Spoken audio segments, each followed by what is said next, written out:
God is saying you got to prepare this. You got to prepare this. Is it for now? Not all of it. It's for what's to come. See, if we're not prepared for what's to come, then now is not going to make a difference. It's not going to make a difference. We have to be prepared for what's to come. Joshua, I believe I mentioned this on last week.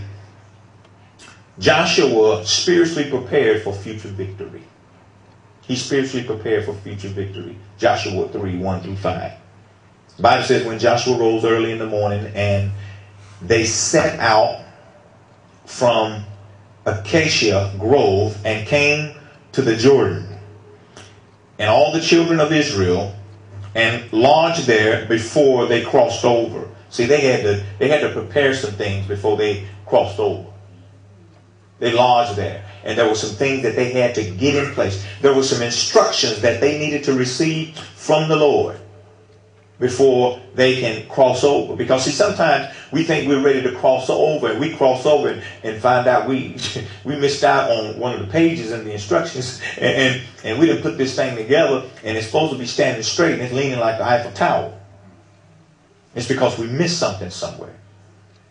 But verse 2, it says, so it was after 3 days, somebody say 3 days, that the officers went through the camp. See, I'm going to tell you, God is a God of order. And they commanded the people, saying, when you see the Ark of the Covenant. What does the Ark of the Covenant represent?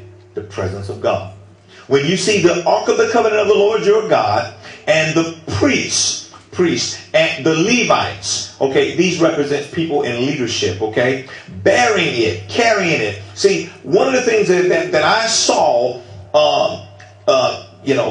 become the demise of ministries that I was a part of years ago is that the leaders failed to carry the ark.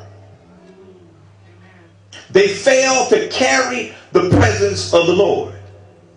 It was all about charisma. It was all about look.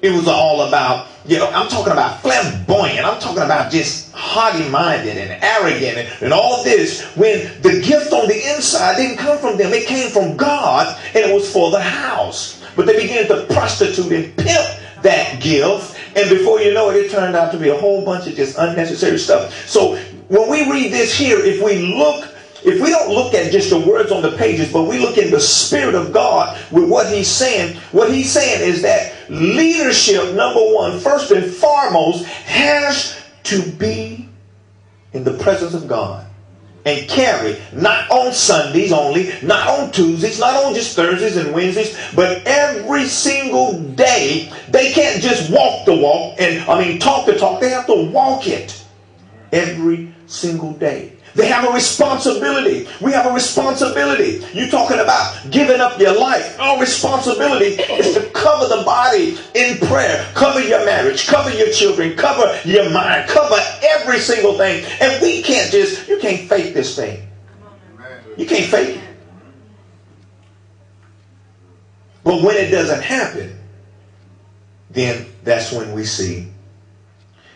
We think it's all of a sudden. Well, all of a sudden, it didn't just all of a sudden happen. It's been leading up to. It's been leading up to. So it was after 3 days that the officers went through the camp, and they commanded the people, saying, when you see the Ark of the Covenant of the Lord your God, and the priests and Levites bearing it, then you shall set out from your place and go after it. Do you not know that as members, as a leader, and as the members, I'm a servant. Remember that. Leaders is not, I'm a servant, but I'm a servant that's leading you.